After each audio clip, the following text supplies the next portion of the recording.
Bon.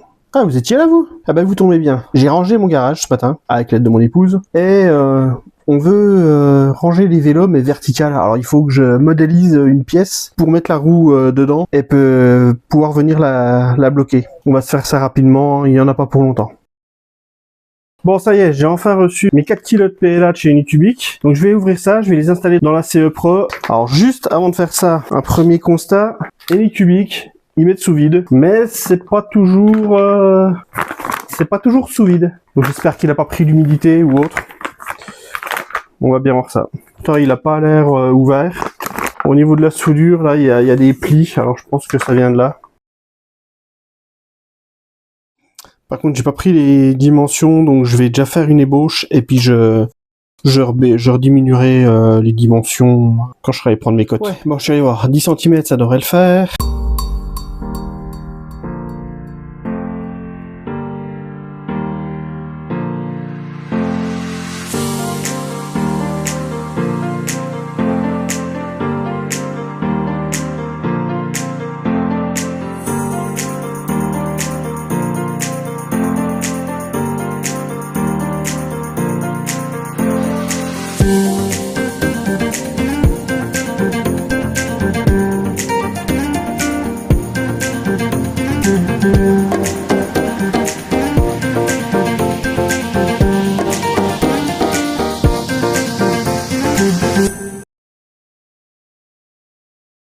On lance le slicer. Et ce que je voulais faire...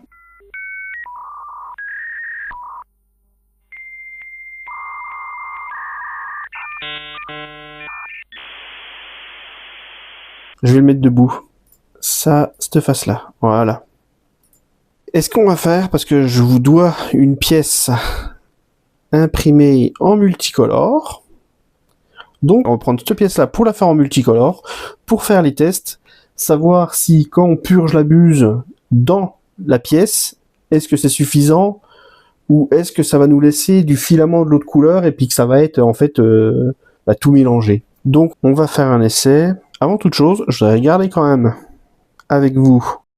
Voilà. Si je l'imprime, la pièce, comme ça, comme elle est, il y en a pour 3 heures et 15 minutes. 94 grammes de filament. Et si on y fait de la peinture, je la mets dans l'autre sens, on va dire, ici c'est du vert, ici, plage de hauteur, ici 20.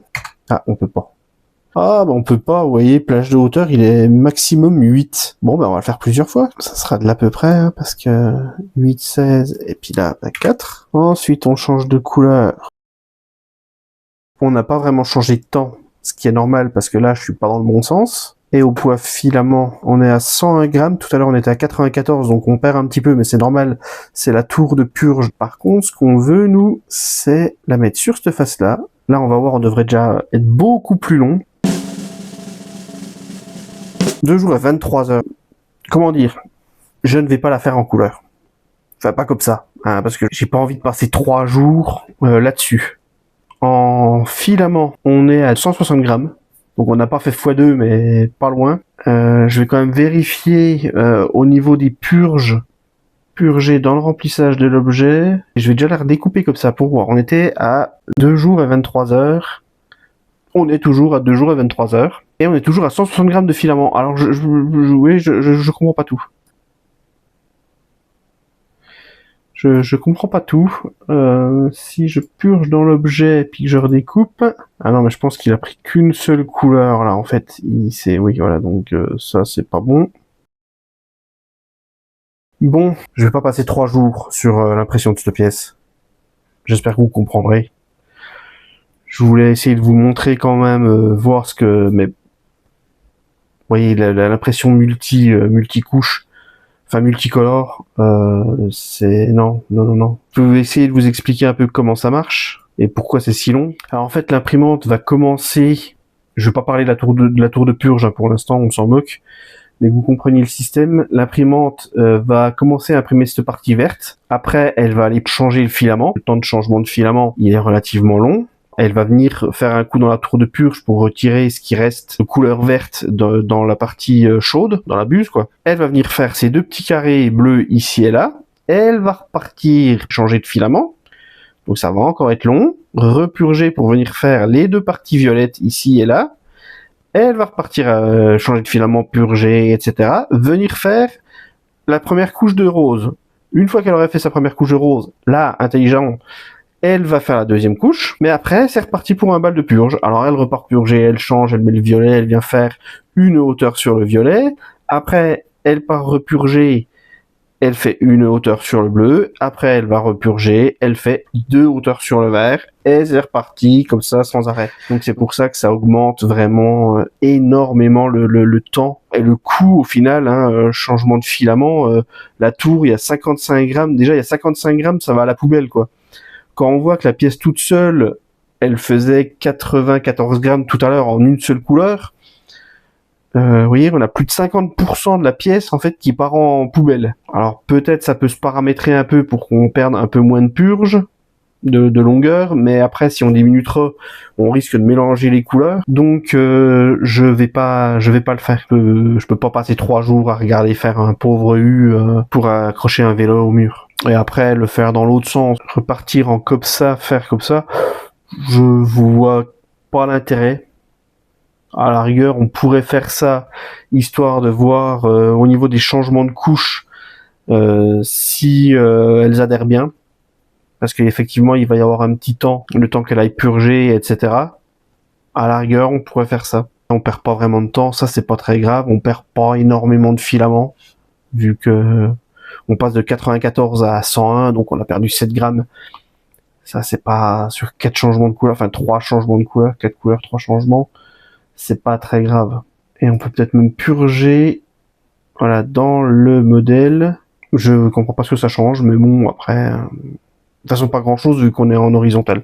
Mais même en vertical, tout à l'heure, je comprenais pas, on gagnait pas grand chose. Donc, si quelqu'un sait, je suis curieux de comprendre ce que c'est que cette purge dans le remplissage du modèle, enfin de l'objet, parce que j'ai pas vraiment vu de différence au niveau durée. Je vais quand même mettre des supports, parce que cette partie-là, je doute qu'ils réussissent à me la faire sans support. Bon, écoutez, on va partir comme ça. J'ai pas le temps de le lancer ce soir. Je sauvegarde ça sur le bureau. Je vérifierai quand même un coup avant de tout lancer. Et puis demain, première heure, je lance l'impression et je vous montrerai ça.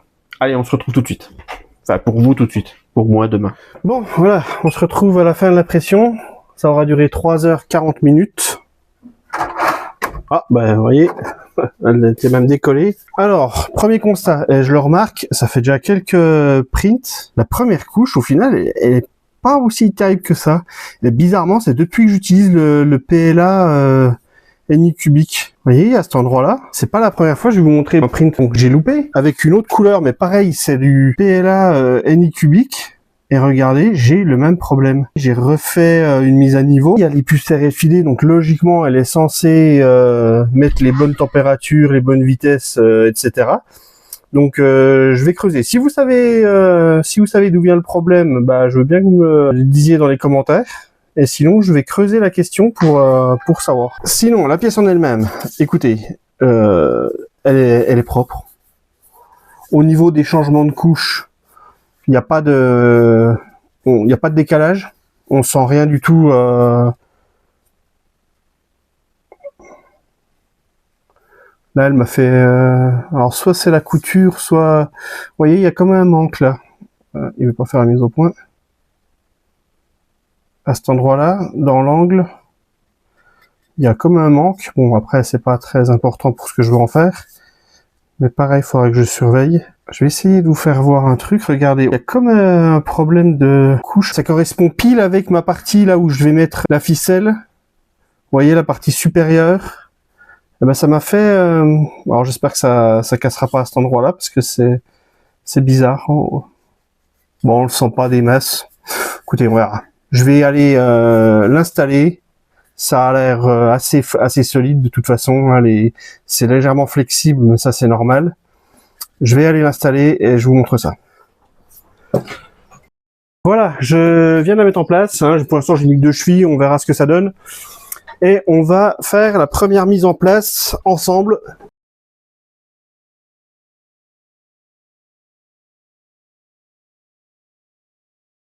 Bon, le système fonctionne. Par contre, il faut que je refasse un guide il sera peut-être pas aussi long, ça sera peut-être pas la peine.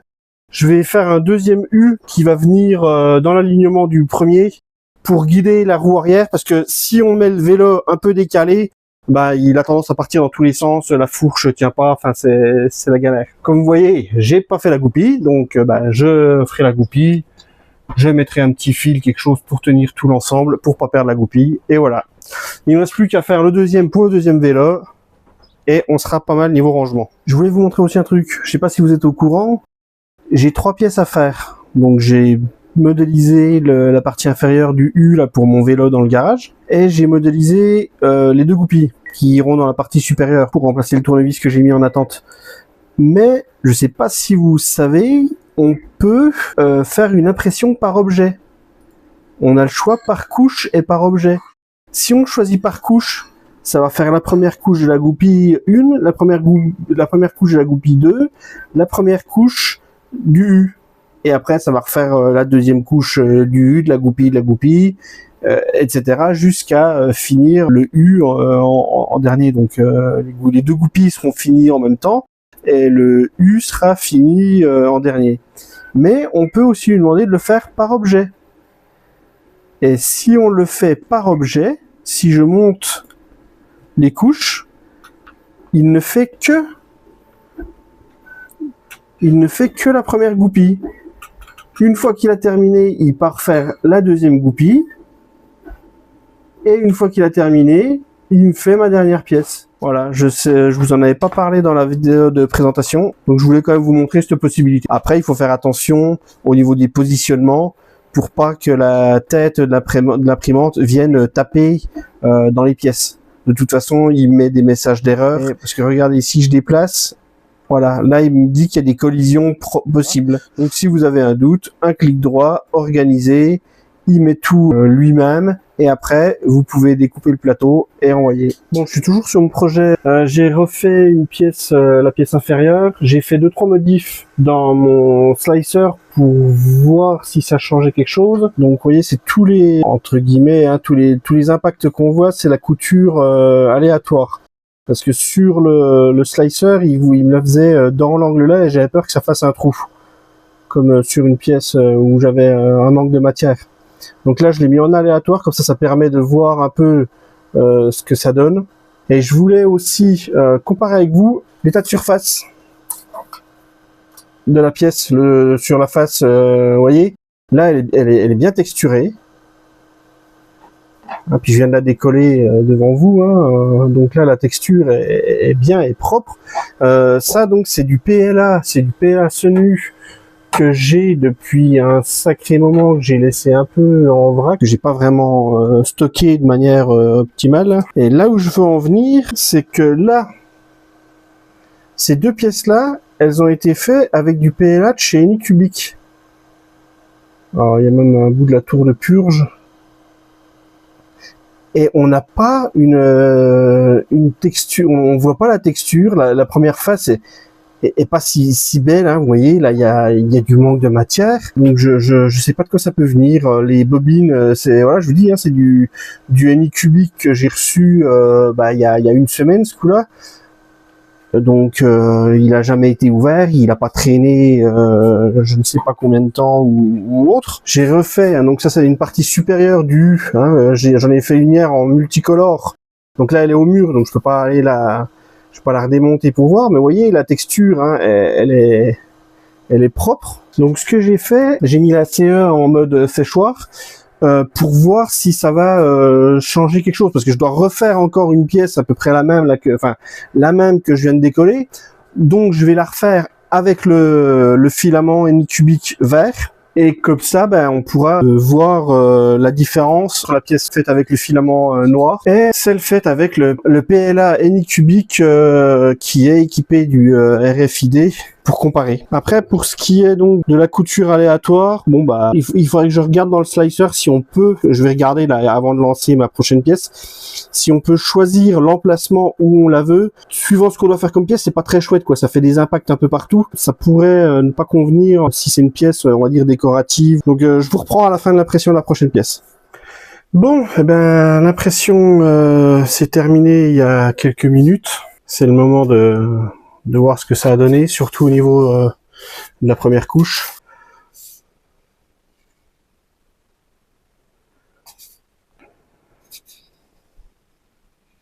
Bon, on va comparer le PLA Sunlu noir et ici le PLA Anycubic vert. Donc je les ai fait les deux avec je pense, les mêmes conditions au final, hein, vu que le vert il a la puce RFID, normalement c'est optimisé. La couture, donc j'ai remis alignée sur le slicer, mais il n'y a pas l'air d'avoir de manque au niveau de là où était censée être la couture, et je vous avoue que j'ai bien du mal à savoir où elle était censée, enfin où elle est censée être. Le fond du rayon, je sais pas si, voyez, on aperçoit, c'est un petit peu grossier, enfin c'est... Mis à part la première couche qui est bon déjà revenue mieux qu'avant, mais il y a peut-être à peine de manque à certains endroits, ça faudra que je vérifie au niveau de du flow calibration, ou que l'extrudeur soit bien calibré, qu'il prenne bien les bonnes distances, parce que j'ai fait aucune vérification, hein. C'est pas mal, la pièce quand même, voilà, mis à part dans le rayon, la pièce est bien lisse, il n'y a pas de marque de couture. Non, écoutez, il y a rien à dire, hein. Franchement c'est propre. Écoutez, c'est vraiment bien. Bon bah écoutez, hein, comme vous l'avez vu, pour l'instant je ne change pas d'avis. Il faudra que je fasse quand même encore une ou deux petites vérifications, surtout au niveau des premières couches, voir pourquoi entre le noir et le vert ou le violet j'avais des différences de quantité, on va dire, de matière extrudée. La qualité d'impression est toujours très bonne. Voilà, toujours le bruit, hein, ça je peux pas, je vais rien dire là-dessus. On est le 27 mai, j'ai commandé du PETG chez Anycubic le 2 mai, donc ça fait 25 jours. J'ai toujours pas reçu, donc voilà, les critiques sont toujours les mêmes, et les bonnes choses, pareil, hein, sont toujours les mêmes dans l'ensemble. Il y a rien qu'à changer là depuis que j'utilise. Je fais un peu des pièces, voilà, j'apprends à dompter un peu aussi le slicer par rapport aux impressions multicolores. Au niveau de la tour de purge, enfin des choses comme ça, là j'avais commencé quelque chose, la tour de purge, bon alors je l'avais déplacé, mais j'ai dû retrancher le plateau, puis je pense qu'il m'a rechangé la tour de purge, j'ai pas fait attention, donc elle était au final imprimée dans le modèle, donc il a fallu que j'arrête. Des mises à jour, le slicer a reçu une mise à jour encore cette semaine il me semble, là l'imprimante a reçu une mise à jour encore ce matin, donc voilà, le produit continue d'évoluer. Pour l'instant il n'y a pas vraiment de soucis, de gros soucis, hein, donc écoutez, je referai le point, pareil, hein, j'ai encore plein de projets à faire, hein, ça va venir. Allez, en tout cas, merci de m'avoir regardé, et je vous dis à bientôt pour un prochain projet.